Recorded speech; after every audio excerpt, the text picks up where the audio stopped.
Assalamualaikum warahmatullahi wabarakatuh. Ketemu lagi bersama saya Ferry Amsari di acara Late Show bersama Auriga Nusantara.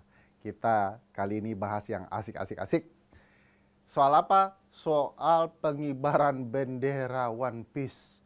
Wah, ini jagat anime manga heboh nih pasti. Karena sesuatu yang mereka suka tidak hanya dibahas di kelompok diskusi atau teman-teman mereka di kafe, tapi oleh negara. Bayangkan, hanya karena mengibarkan bendera One Piece dianggap sebagai tindakan yang merongrong negara. Wow. Orang harus angkat AK-47 dulu baru dianggap separatis, dianggap melakukan makar dan macam-macam. Tapi ini cukup dengan mengibarkan bendera One Piece, tengkorak bertopi jerami, tiba-tiba kemudian didatangi oleh militer, polisi, bahkan ada perintah oleh polisi di Banten tidak boleh mengibarkan bendera topi jerami, Jolly Roger, ya kalau tidak salah namanya, karena nanti akan didatangi polisi. Menakutkan. Bendera tengkorak bertopi jerami adalah makar. Saksikan pembahasannya bersama saya Ferry Amsari dan teman-teman Auriga Nusantara, diskusi dengan pakar-pakar One Piece terhebat di dunia. Tunggu. Oke, rame-rame isu soal bendera One Piece. Suatu bendera yang dianggap sebagai upaya merongrong negara yang sah. Luar biasa ini. Ada bendera dari cerita komik dianggap sebagai langkah-langkah untuk melakukan makar terhadap pemerintahan yang sah. Kita diskusikan dengan 4 orang. Hari ini dahsyat nih kayaknya. Semua tamunya berbahaya. Pertama ada Bang Deddy Sitorus dari fraksi PDIP. Siap-siap Bang, ini 3 orang ngeroyok. Yang kedua pasti ini akan berbenturan dengan Bang Deddy. Sebuah menteri yang tanpa APBN, tinggal di ruko, Menteri Kegelapan Bung Rindra Danantara. Namanya yang menginspirasi Danantara itu Bang. Oh gitu. Oh ya, dari sini asal usul. Dia menteri kegelapan tapi kepala pelontos. Itu menerangi, jadi kontradiktif ini. Dia memang di tengah Bang. Seimbang Bang. Memberikan penerangan balance. untuk pemerintahan Prabowo. Yang ketiga, wibu yang sangat terkenal, sekaligus ekonom anak muda Gen Z, Ferry Irwandi. Halo. Asik. Nah ini dia salah satu geng Udin Sedunia, Kamaludin dari Auriga Nusantara. Nah semuanya nggak berpihak ke abang nih, gawat nih. Nggak apa-apa. Nggak, Ferry kayaknya ini. Kayak Ferry akan jadi sekongkol lah. Kita mau bahas soal bendera ini karena Bang Deddy bukan geng pembaca ini, supaya Bang Deddy paham betapa berbahayanya komik ini. Aku mau minta Ferry Irwandi menjelaskan ada apa ini dengan komik ini, apa sih makna yang tersirat dan tersurat di dalamnya. Pertama mungkin kita koreksi dulu Ferry ini ya, karena agak-agak tua beliau kan. Jadi ini pelanggaran fatal paling pertama nih, menyebut manga itu sebagai komik tuh nggak boleh. Oh iya, nggak boleh. Itu bisa di cancel sih. Oh iya. Mau ahli hukum tata negara pun. Makruh itu levelnya makruh. Enggak haram, makruh aja. Enggak, di beberapa mazhab udah haram itu. Udah haram. Iya, udah haram. Jadi Kalau haram nggak Jadi disebut tata boga dong, bukan tata negara. murtad dong saya. Oh gawat. Sorry. Maaf. Jadi tolong udah Ferry besok jangan nyebut lagi komik ya. Salah. Manga. Ini agak-agak sama kesalnya kita kayak dilarang ngibarin bendera itu. Ya, istilah yang salah. Jadi sebenarnya bendera yang disebut bendera One Piece itu sebenarnya kalau namanya di manga itu Jolly Roger kru topi jerami. Jadi main karakter atau protagonis utama dari cerita itu. Nah, mereka itu hidup di dunia One Piece yang mana semua orang mimpinya jadi bajak laut. Kalau di Indonesia kan mimpinya jadi ini pejabat kalau anaknya pejabat kan. Bajak APBN, Ya bajak APBN betul. Nah si Luffy ini emang bapaknya dulu bapak dan kakek agak-agak nepotisme memang kakeknya Vice Admiral, bapaknya ketua pasukan revolusi. Nah dianya jadi bajak laut. Oke. Nah kerjaannya nolong orang walaupun dia bajak laut nih, nggak ngerampas nggak ini. Jadi dia tumbuh sama penonton Indonesia tuh dari tahun 99 tuh. Dari tahun 99 dari TV pertama di RCTI sampai sekarang. Jadi pecinta One Piece bener-bener tuh umuran saya Bang gitu. Umuran Bang Ferry ya ada lah. Ya, pernah Itu yang baca. tangannya bisa panjang Iya, itu kan. iya, Oh, saya iya, nonton sama namanya. anak saya. Manusia karet kalau dulu. Nah dari situ karena itu simbol kebebasan, simbol libre, ya kan. Jadi orang-orang itu emang udah sense of belongingnya ke manga atau anime ini nih tinggi banget gitu. Jadi kurang lebih seperti itu konteksnya. Nah, kenapa dilarang ya benderanya dianggap sebagai makar? Apakah itu bendera punya simbol-simbol makar? Saya nggak melihat perbedaan bendera itu sama bendera partai ya. Kenapa bendera partai masih bisa berdiri ketika udah tidak pemilu dan bendera anime nggak boleh? Saya nggak bingung juga itu Bang. Mungkin karena ada tengkorak sih dikira Tapi bendera kan pakai topi farmasi. jerami. Iya padahal Ya memang kontradiktif kan, pada saat udah MBG di mana-mana masih ada yang tengkorak kayak kurang makan kan, mungkin itu yang Mulai mulai mereka tektokan ya. tapi ya itu juga bikin Sabar, Pak bingung Menteri itu. ya. Itu juga yang bikin bingung karena kan sebenarnya secara aturan kan nggak ada larangan selama tidak di atas bendera Indonesia Raya kan. Tapi kemarin-kemarin mulai ditangkep-tangkepin tuh yang ngibarin benderanya, yang jual benderanya itu juga bingung bisa ya ditangkap kalau nggak ada dasar hukum yang jelas gitu. Bang Ferry kan lebih ngerti lah ada Ferry. Ya saya juga bingung itu tindak pidana subversifnya di mana. Kita tanyalah sama orang yang buat peraturan ini, Fer. Ada nggak Bang pelarangan kayak begitu Bang? Dan kenapa terlalu emosional politisi ya? ya memang namanya kekuasaan tuh selalu sensitif terhadap perlawanan simbolik. Karena kalau perlawanan fisik itu sangat mudah diatasi. Ada orang mau memberontak, ada orang menyebarkan kebencian terhadap pemerintah, itu kan dengan gampang diatasi dengan pendekatan hukum ataupun koersif kan. Tetapi begitu perlawanan simbolik yang berpotensi meluas tanpa bisa dikendalikan, karena mengendalikan pikiran itu lebih susah daripada mengendalikan fisiknya. Nah biasanya kekuasaan dimanapun paling takut itu. Dan dalam sejarah kita memang seperti itu. Katakan selama zaman Bung Karno itu perlawanannya kan fisik. Ada DI, TII dan segala macam, PRRI, Permesta dan seterusnya. Nah di zaman Pak Harto kekuasaan yang begitu kuat, lawannya pakai komik, karikatur dan segala macam. Nah, itu cara perlawanan publik terhadap kekuasaan yang dianggap tidak berpihak pada rakyat kan kira-kira seperti itu. Nah kalau penguasa memahami perlawanan simbolik yang terlalu berlebihan, yang terjadi ya seperti ini.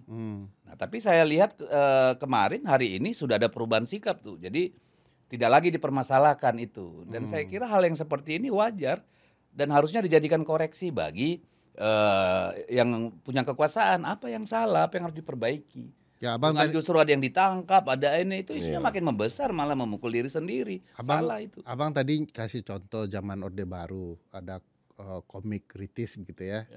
Itu kan bisa dibaca, dipahami bahwa dia mengarahkan kepada isu-isu tertentu. Ya. Ini bendera Bang, warna hitam backgroundnya, ada tengkorak, topi jerami warna merah. Ya. Itu gimana menafsirkan itu akan ada sebuah tindakan kritis, mengkritik, mau subversif, makar dan lain-lain Bang? Ya saya juga nggak ketemu rumusnya. Kan problem dari setiap masalah itu kan respon orang terhadap situasi. Ya kan respon yang salah ini yang sering justru mengeskalasi persoalan. Harusnya kalau kemarin tuh anak-anak muda mulai mengangkat ini sebagai bentuk kritik, bentuk perlawanan, bentuk aspirasi. Harapannya kan supaya didengar dan dikoreksi apa yang salah. Tetapi kemudian ketika terlalu sensitif, menganggap ini sebuah potensi perlawanan yang akan membesar. Nah ini yang menyebabkan kita pada situasi kemarin.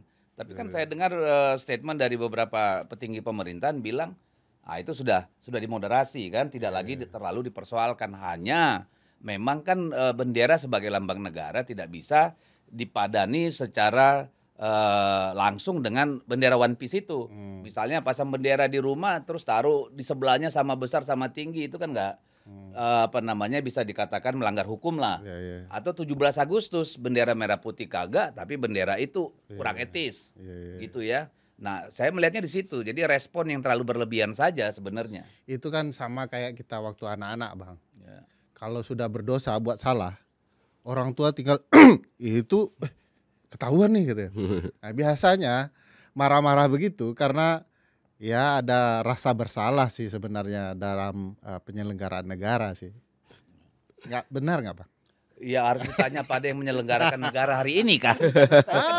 Ini dia. Tapi saya melihat gini lah.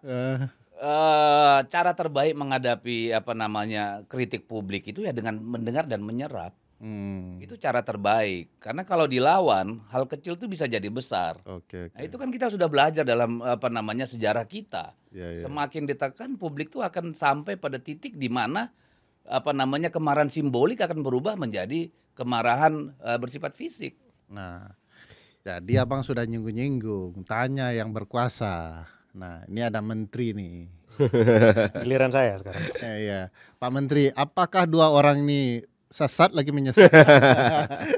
Tidak, sebenarnya gini, kan sekarang seperti yang Abang tadi bilang, kalau mamanya udah ditarik lah ininya statementnya, kalau ternyata itu bendera ini sekarang tidak jadi masalah.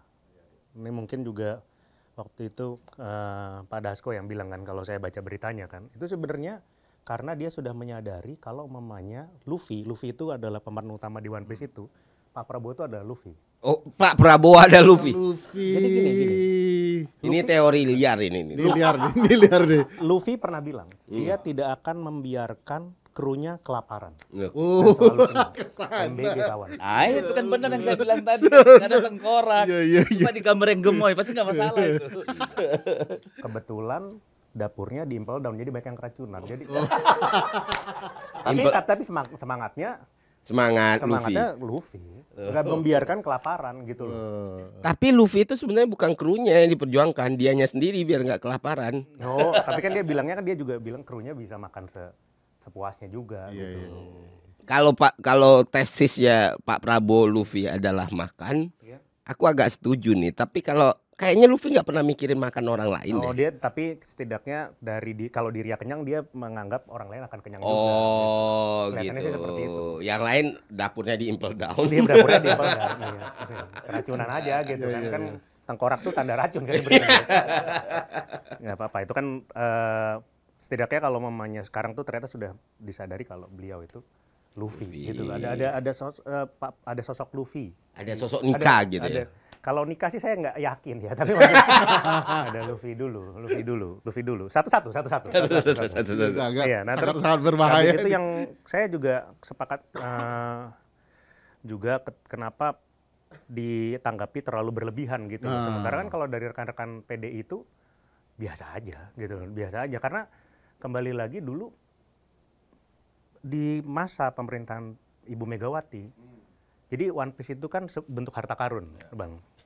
Di masa pemerintahan Megawati itu adalah pertama kali ada proses pencarian One Piece sebenarnya.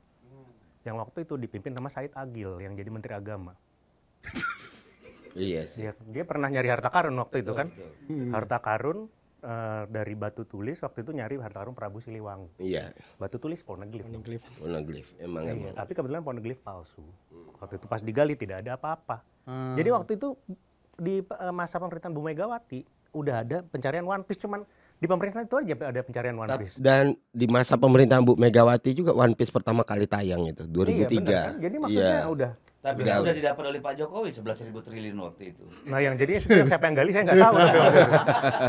Tapi penggaliannya mungkin ketemunya pas di Pak Jokowi. Kalau waktu dulu dicarinya kebetulan Pak Bugeng, makanya orang dari rekan-rekan dari PDI itu tidak biasa aja gitu. Mereka udah One Piece banget. Waduh, udah One Piece zaman dulu. Katanya waktu itu Pak Said Agil itu nemunya dari paranormal kan. paranormal, bukan paranormal, dia dibilangnya ustadz waktu itu. Kenapa bagi kita One Piece nggak pernah jadi masalah? Karena ada Bung Karno pernah bilang one for all for one. Jadi jangankan One Piece, one for all aja nggak masalah gitu. Betul. Udah punya punchline dia ya. betul. Tanda-tanda PDIP One Piece itu ada dari bendera. Jeraminya kan warna merah itu. Oh ya, tapi topinya di belakang ya gitu. Iya, jadi udah nggak apa-apa kalau kayak gitu sih. Waktu itu ya maksudnya kena poneglyph palsu ya nggak apa-apa lah. Itu kan mungkin ditulis sama orang-orang yang bukan dari abad ke-0. Iya, palsu dia terjerumus jadi waktu itu nggak apa-apa. Makanya akhirnya terima kasih juga kepada Pak Said Agil yang akhirnya fokus lagi ke kerjaan Dakwah. enggak ya ke Kementerian Agama pada umumnya itu korupsi haji gitu loh. maksudnya kan akhirnya fokus lagi, emang harusnya fokusnya di situ aja gitu. Memberantas korupsi aja atau melakukan? Ini baca beritanya aja. Tapi maksudnya fokusnya ke situ aja. Jangan yang lain, jangan nyari harta. Ternyata itu yang dikerjakan dari tadi searching di HP. Oh, iya. Sebenarnya gini nih, yang menariknya orang ngibarin bendera One Piece awal itu bahkan nggak berpikir kritik, nggak, ya emang kita suka aja udah.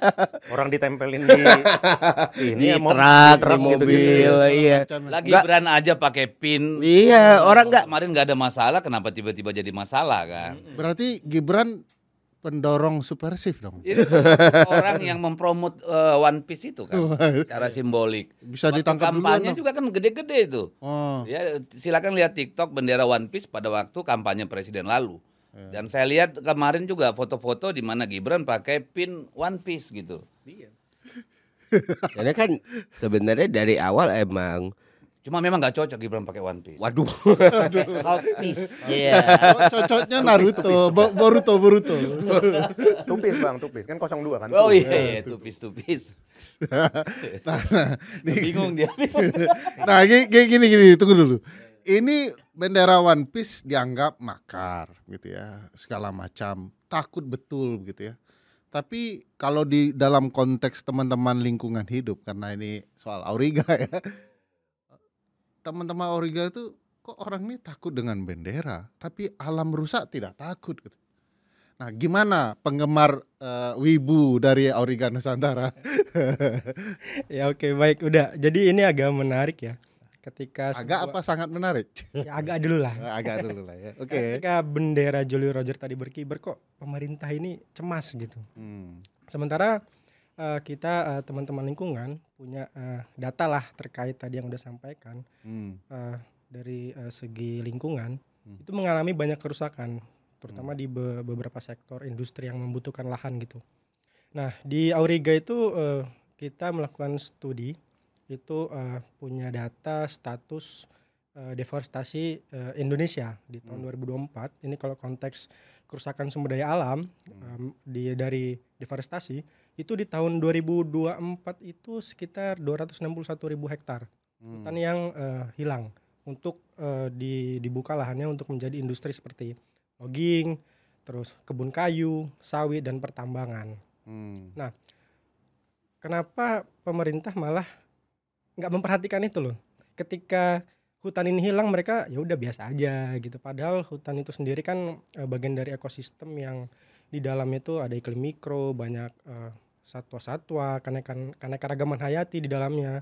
Ketika ini hilang malah seperti terjadi pembiaran gitu. Mas jangan khawatir mas. Kenapa tuh? Nggak sendirian mas. Oh, gitu. Semua hal juga Semua dibiarin. juga dibiarin. Oleh bendera. Makanya tadi sempat agak Pak Menteri nih maaf bilang Pak Presiden kita nikah, mungkin nikah yang hitam bang. Kan ada teori liar kan. Oh nikah hitam. Ada dua ya. nikah. Oh. Tapi jangan salah, ini justru era di mana soal lingkungan itu sangat diperhatikan, kecuali lingkungan hidup. Lingkungan keluarga, teman-teman, semua sangat diperhatikan loh. Makanya kan kabinetnya sampai 48 kementerian. Ya itu kan untuk mengakomodir semua Ya, karena lingkungan. Peduli soal lingkungan. Bang, bantu saya untuk fase seriusnya. Ini Ya kan, ya gini ini kan memang soal lingkungan ini kan sangat mengerikan karena dalam Pak Prabowo, Pak Presiden kita ini kan seringkali berbeda antara apa yang diucapkan dengan apa yang dilakukan.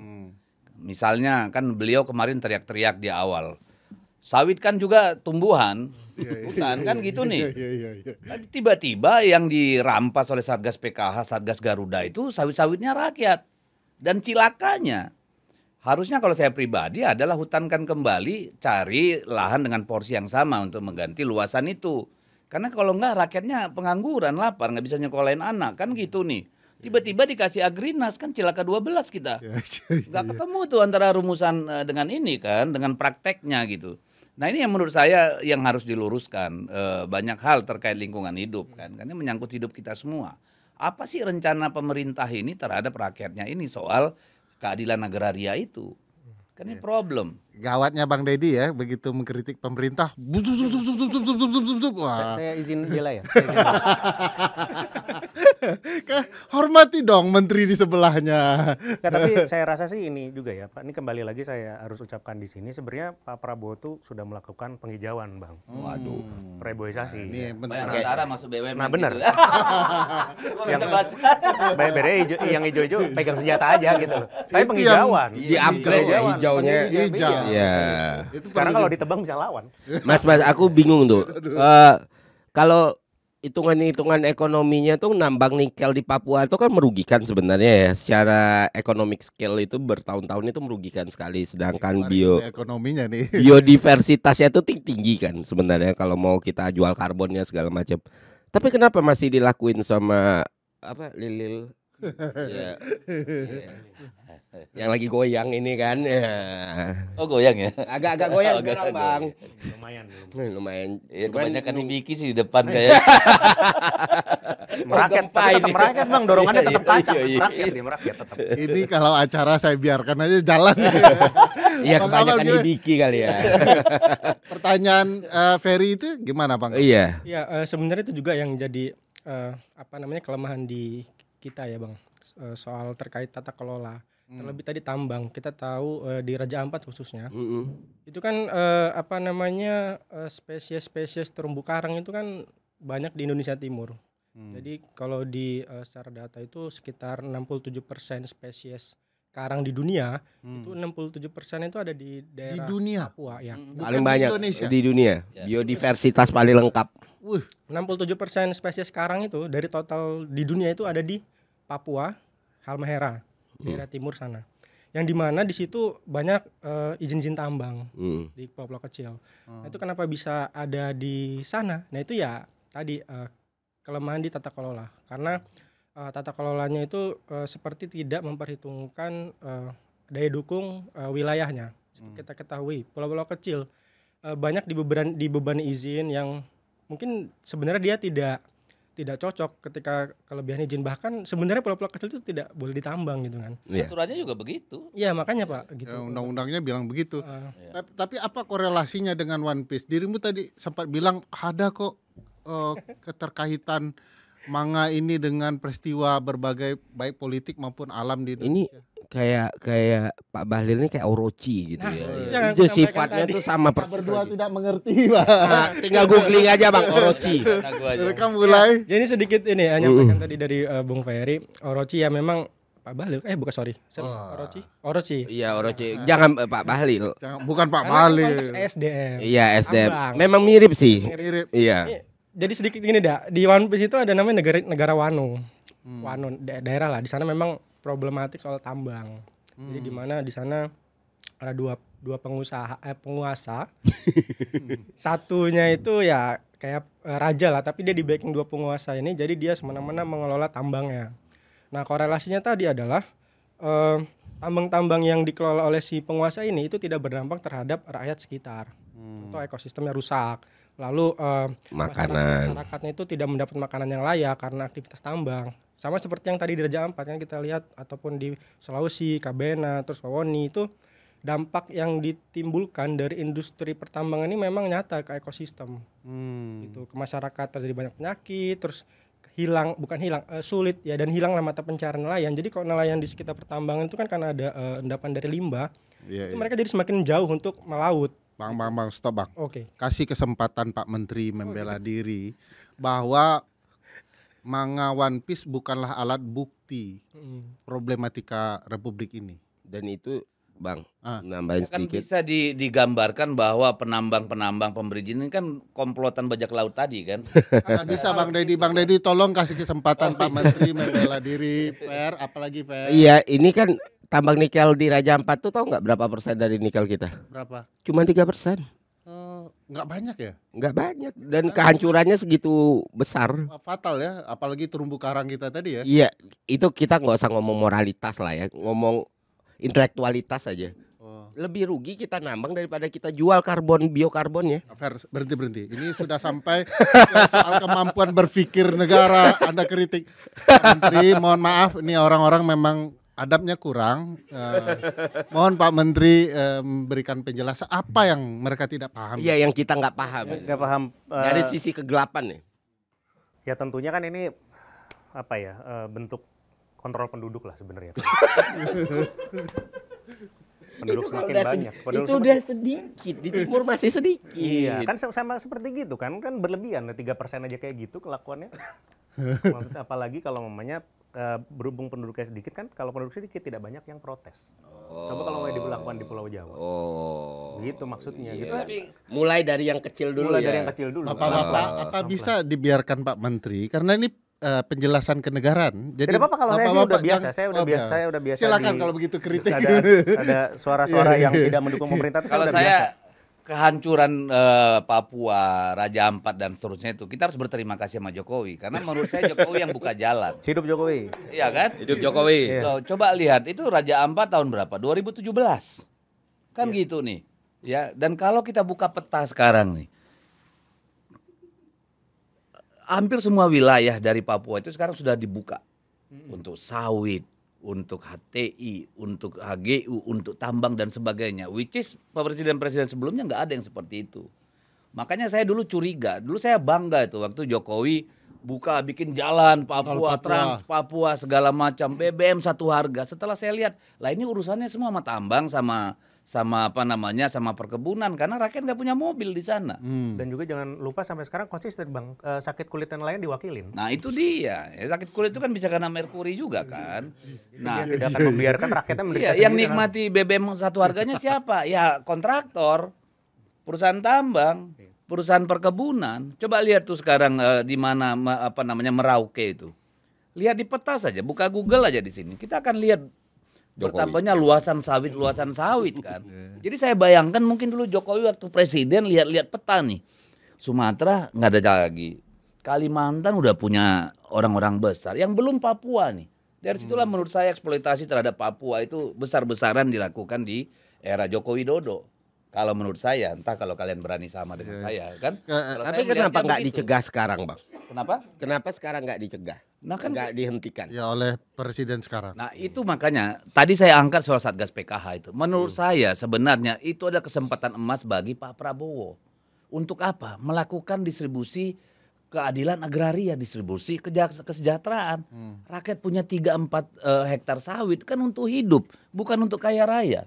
Harusnya kan ditata sedemikian rupa gitu ya. Sehingga mereka bisa hidup tapi pemerintah jadi punya tanggung jawab untuk apa? Mencari luasan pengganti. Kan gitu. Bisa juga manajemen kebunnya, katakan monokultur mereka 1 hektar sawit semua. Sekarang kita minta dari 1 hektar 40% harus tanaman hutan. Jangan sawit semua. Itu kan cara-cara kita menyelesaikan persoalan. Bukan tanah itu kemudian semua dikasih Agrinasnya juga bingung. Tidak punya kapasitas mengelola kebun. Tidak ada orang. Sekarang misalnya Duta Palma yang diambil 200.000 hektar. Agrinasnya nggak tahu mau ngapain. Mau diapain tuh barang. Lah kenapa nggak rakyat yang di Tesonilo itu pindahkan ke lahan milik Duta Palma? Bagikan pada rakyat tapi tidak jadi milik. Tetap jadi land bankingnya negara kan begitu. Sama kayak di Papua. Proyek food estate 2 juta hektar. 2 juta hektar kalau dikelola perlu berapa ratus ribu manusia.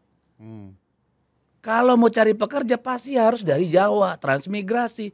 Orang setempat pasti terpinggirkan. Kan gitu nih.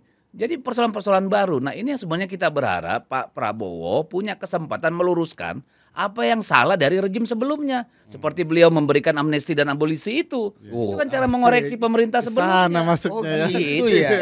Saya pikir emang karena tidak bersalah atau ada yang itu ternyata enggak. emang mengkoreksi pemerintah sebelumnya gitu. Kalau menurut kami ya begitu. Ya, karena sejak dari awal kita paham kasus Tom Lembong dan Hasto itu adalah kriminalisasi malicious prosecution, penuntutan jahat. Karena tidak ada yang terbukti secara material di sana gitu. Nah, demikian juga soal misalnya tadi distribusi keadilan agraria dan soal lingkungan hidup, soal ekologi dan segala macam. Enak Wah, nih, saya saya nggak baru perlu tahu itu. saya nggak perlu banyak belain. Saya nggak perlu banyak belain Pak Prabowo nih. Iya. Tolong Pak Menteri, tolong Pak. Tolong Pak Menteri. Apa lagi yang perlu saya bela? Tadi sudah. Tadi beliau sampaikan ini kesempatan emas bagi Pak Prabowo soal Papua ini. Iya, soal Kebetulan amnesti banyak emas abolisi nih juga. di Papua. Amnesti abolisi ini kan sudah diucap. Oh, berarti sudah memang beliau. mengkoreksi pemerintah sebelumnya itu. Pak Menteri setuju itu? Kalau menurut saya sih betul. Ren, ini sebenarnya gini ya. Sebenarnya Iya. Pak ini adalah kalau ngomong amnesti dan abolisi kan. Sebenarnya mungkin abolisi Pak Tom Lembong deh. Iya. Itu adalah bentuk sebenarnya bukan masalah gulanya, tapi waktu itu karena Tom Lembong lah sebenarnya gini, itu adalah bentuk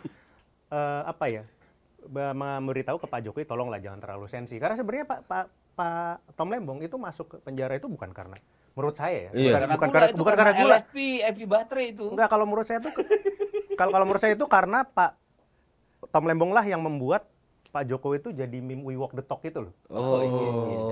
Pak Tom Lembong itu sudah membuat pidato yang jelek yang disampaikan sama Jokowi. Itu salah yang buat. Aduh, itu kan menurut saya pada saat Pak Jokowi mengucapkan pidato itu harusnya Tom Lembong dipenjara pada saat itu. Bukan sekarang nunggu gula.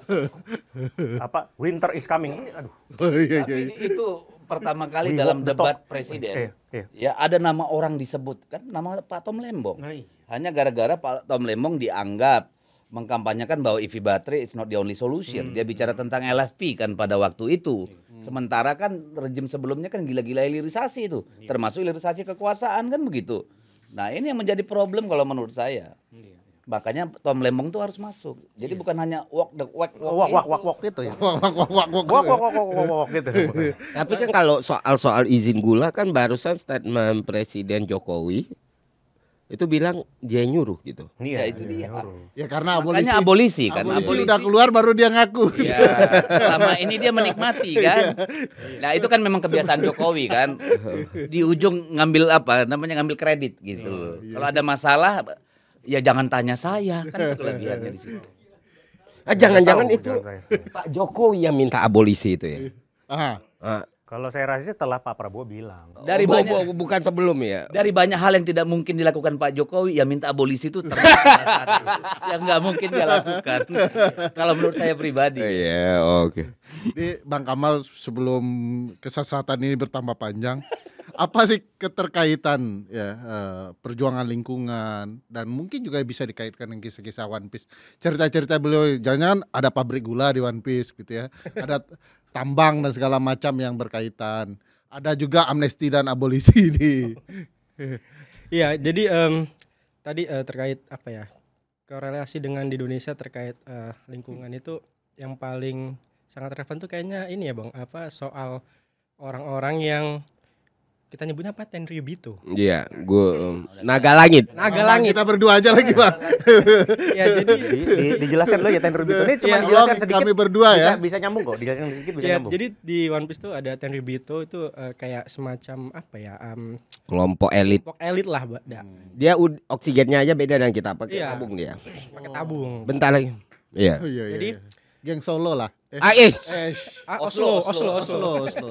Ya mungkin terus nah di kaitan dengan di Indonesia itu jadi khususnya di pengelolaan sumber daya alam itu memang segelintir elit penguasa di industri ini yang memang menguasai sektor ini. Misal kayak di sektor kebun kayu atau industri pulp dan sawit itu berdasarkan data trase.org itu hanya segelintir grup penguasa di sektor ini. Apa aja itu Bang? Aku nggak tahu tuh.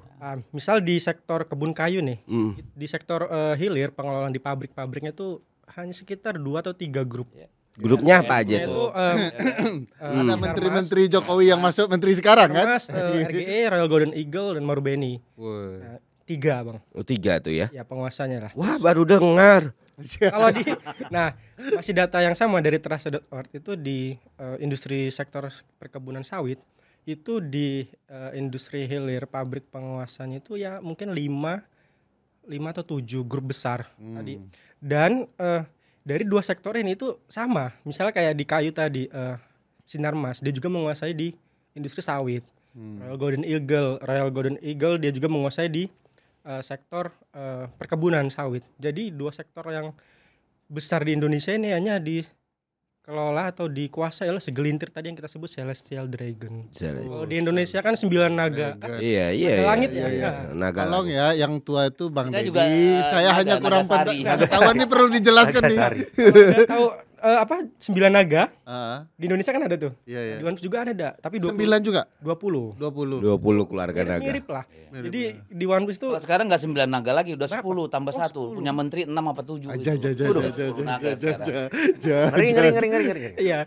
Jadi mereka ini memang dapat perlakuan khusus dari world government, kita bilangnya. Itu ya semacam pemerintah lah. Mereka memang, dan mereka tinggalnya di langit.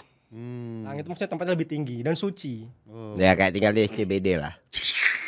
Pik enggak sih? Enggak ya? Oh, Oh, di pik enggak? enggak. Pik itu masih agak murah. Oh. Yang tinggal di SCBD Kuningan gitu. Ya, jadi memang si pemerintah di One Piece ini dia sangat melindungi dan sangat memberikan keuntungan sebanyak-banyaknya ke Tenryubi itu tadi. Ke elit tadi. itu. Ya, persis ya. Ya, makanya. Jadi Apalagi wajar aja pemerintah menganggap bahaya nih mendirikan bendera One Piece, jangan-jangan membongkar. Bentar, Bang. Wah, bentar salah nih saya. Ada ini nih. Sebenarnya yang di One Piece mendingan dari pemerintah kita. Oh. Ya yang diceritain Naganya Bang Kamal aja ini. 20, Fer. Gini. Ah, nih. Tapi ini seluruh dunia bang, 20. Nah, 20. Oh. kita di One Piece ya. Jadi di One Piece daripada takut sama benderanya, yang korelasi langsung dengan pemerintah kita adalah sejarah yang ditulis ulang dan dihilangkan. Ujung. Itu esensi cerita dasar One Piece itu. Oh, iya. Ada 100 tahun yang dihilangkan. Di Indonesia Lizard. di Indonesia Abad kekosongan ini bang. Pak Fadlizon tuh sebenarnya cita-citanya dulu pesulap. Cuma dikasih Menteri Kebudayaan yang disulap sejarah, Pak. Jadi Jago. Jadi- Patah sama Deddy Kobuzer nyambung. aku Mas cerita Guntur sebagai produser, tolong orang ini jangan diundang lagi, ini bahaya nih orang ini bersatu bertiga kawan. Aku ceritain sedikit ini. Jadi di One Piece itu ada 100 tahun yang dihilangkan. Masa kekuasaan Joy Boy namanya. Masyarakatnya. Joy Boy ya? Ya. Joy Boy. Ya, bocah bahagia. Bocah. Masa kejayaan di mana masyarakat dunia waktu itu senang happy terus kalah digantiin pemerintah dunia sekarang. Jadi Joy Boy itu dianggap penjahat, pemerintah dunia dianggap pahlawan. Di Indonesia pernah dilakukan tahun 65 ke atas ya. Asik. Ya, maksudnya kita Relasinya. sejarah resmi yang catat itu penculikan jenderal bla bla bla bla, tapi nggak pernah dibahas puluhan juta orang yang dieksekusi tanpa pengadilan. Wah, asik. Dan seluruh keturunan orang-orang itu, seluruh keturunan masyarakat yang dicap PKI itu di akte atau KTP-nya ada kode khusus namanya E.T. Mati perdata, Iya, mati perdata, nggak bisa ngapa-ngapain. Di One Piece, walaupun lu keturunan Joy Boy, lu masih bisa jadi admiral. Masih dikasih kesempatan untuk jadi birokrat tinggi, level elit, level admiral. Salah satunya kakeknya Luffy itu namanya Monkey the Guard. Di nama ketahuan tuh bang, oh ini kayak cucu PKI nih. Tetap jadi admiral bisa. Di Indonesia nggak bisa. padahal harusnya ya kalau menurut saya Fadlizon tuh harusnya Belum Fadlizon bang, belum. ini kan kembali soal hilangnya sejarah tadi. Soal 65. Soal 65 harusnya sejarah itu ditulis ulang untuk menjelaskan kenapa ada presiden mau mengkudeta dirinya sendiri. Nah betul. Ya, lalu membunuh jenderal-jenderal kesayangannya. Itu sejarah nggak pernah jelasin tuh. Bagaimana mungkin orang mengkudeta dirinya yang sudah diangkat jadi presiden seumur hidup, lalu membunuh jenderal-jenderal kesayangannya? Harusnya Fadlizon kan konsentrasi di sana biar jelas nih kegelapan sejarah kita ini. Bukan menghilangkan kasus perkosaan yang real ada gitu loh. Nah kan tujuan pemerintah dunia One Piece melakukan itu kan untuk legitimasi kekuasaan dan hegemoni ya. Oh, nggak mirip ya sama yang terjadi di Bukan, sini ya? yang di sini lebih parah. Lebih parah. Kayak gitu. Maju loh. Iya, kalau di One Piece walaupun udah dihilangkan keturunannya tuh nggak didiskriminasi gitu. Dikasih kesempatan sama, bisa lo jadi vice admiral, lo bisa lo jadi hero-nya marine gitu, hero-nya angkatan laut gitu. Di Indonesia kalau KTP lu udah ada E.T berarti lu nggak bisa Selesai ya. ngapa-ngapain. Istilah bersih diri dan bersih lingkungan. Ah. Bersih diri itu dia dan keluarga memang tidak terkait dulu dengan PKI. Bersih lingkungan kakek nenek saudara Iya. jauh, tetangga yang nggak terlibat tuh jahat banget tuh pemerintahan yang dulu itu. Itu lebih jahat daripada Tenryubito pun yang sudah sejahat itu nggak sampai situ loh, nggak ngehukum keturunannya loh. Lebih jahat dari Pol Pot itu. Karena kalau Pol Pot nembak orang mati langsung, kalau ini orang hidup dibikin mati selama hidup. Persona non grata kan Iya mungkin Bang Bu Megawati salah satu korban yang nggak dapat kesempatan sekolah kan. Betul, 2 kali dia harus keluar Dan mau diulangin lagi tahun ini dirayakan di 17 Agustus. 18 Agustus penulisan ulang sejarah. 50 tahun lagi kita tahu 98 tokoh-tokoh pahlawan yang hari ini dibilang sebagai nanti jangan heran narasinya penyelamatan dari jenderal. Saya berharap itu daripada bendera. Saya berharap tidak terjadi collab ya, Wibu dan PDIP, agak bahaya ya. Gimana Pak Menteri, ini nggak bisa didiamkan Pak Menteri sebagai pendukung hidup Jokowi dan Pak Prabowo ini. Kan saya kan tujuannya ini ada di sini untuk mengawal Indonesia menuju Indonesia emas 2045 Hijriah kan. Hijriah. Masuk era kegelapan dulu. Dengan menghilangkan sejarah ya. Saya justru hebat, pemerintah ini lebih habis gelap terbitlah One Piece gitu ya. Habis gelap lagi. Ini broker utama Pak Menteri, jangan dibalik Ya, Pak Zon itu ada Pak Bung Rindra itu sebenarnya. Iya. Kolaborasi antar kementerian kali ya. Saya di grup Namanya WA kementerian aja nggak ada. Namanya aja fair, Gerindra Danantara. Dia dibalik ini, dia paham Wibu, dia paham One Piece, dia paham sejarah. Jadi tudingan ini benar. Tudingan ini benar. Benar. Nggak, tapi emang tujuan saya di sini kan untuk mengawal ke Indonesia Emas 2045 Hijriah itu. Nah, ini makanya kenapa di saat pemerintah ini yang ini sebenarnya kan Indonesia itu kan dibilang kalau kan kita negara besar, padahal sebenarnya kan ya nggak besar-besar amat kan sebenarnya kalau ngomongnya kayak gitu ya, paling kan dia ini Indonesia besar, apakah ini dress ini sebenarnya Drum Kingdom aja.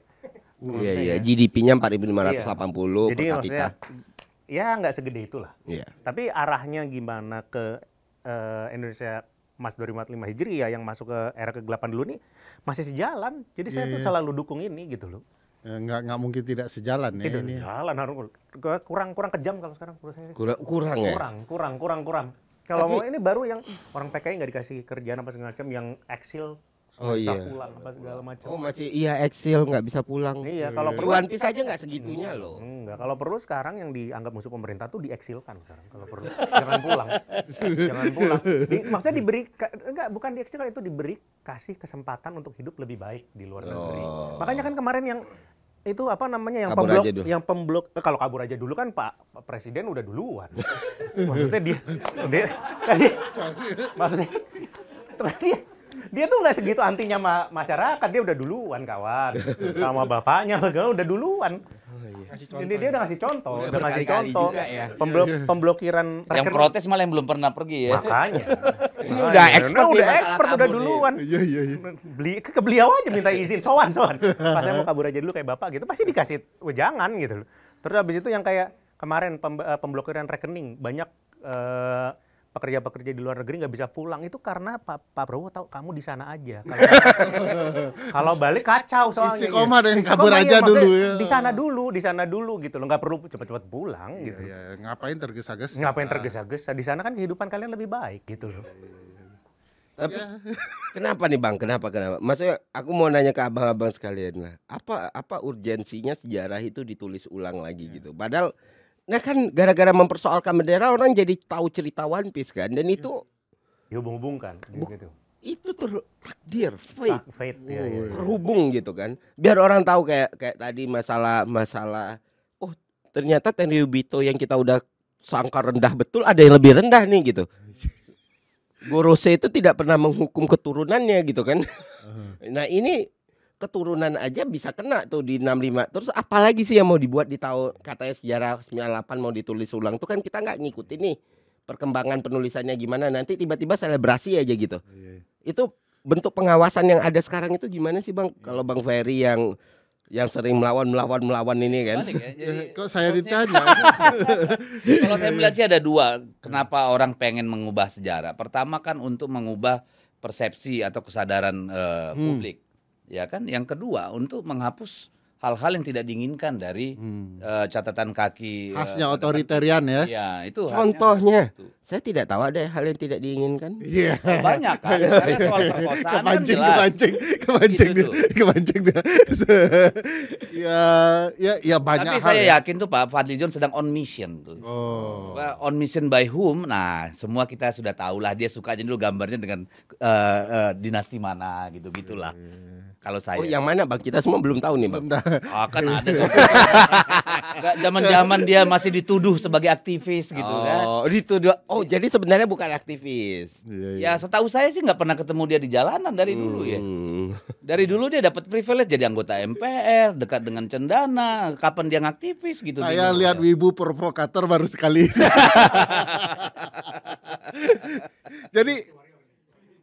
Jadi kalau ini nanti di sisi politik, ekonomi dan pemerintah nanti, kalau dari segi lingkungan ya, pembelajaran dari One Piece, endingnya sad ending atau happy ending One Piece ini? Belum ada, Bang.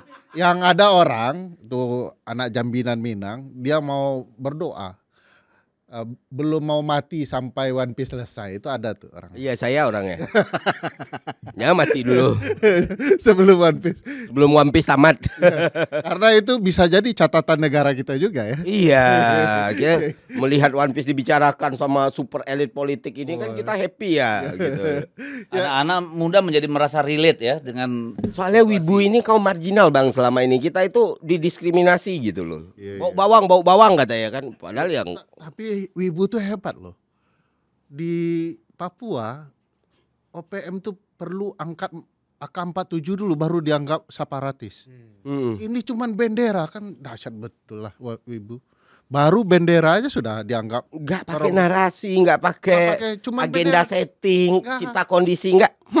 Tinggal langsung Iya. merongrong ke dalam. Bayangin orang separatis kan harus keluar negeri nih nyari swaka, funding segala macam. Tidak. dan memang dimanapun di dunia ini kan kekuasaan yang menyimpang dan cenderung menyimpang membutuhkan musuh-musuh. Oh, iya. Ini kenapa harus selalu ada OPM dan segala macam kan? Dibangun karakternya ya. Padahal kalau kita buka mungkin di Papua sana, persoalan paling mendasar itu kan soal keadilan, terutama terhadap kekayaan alam.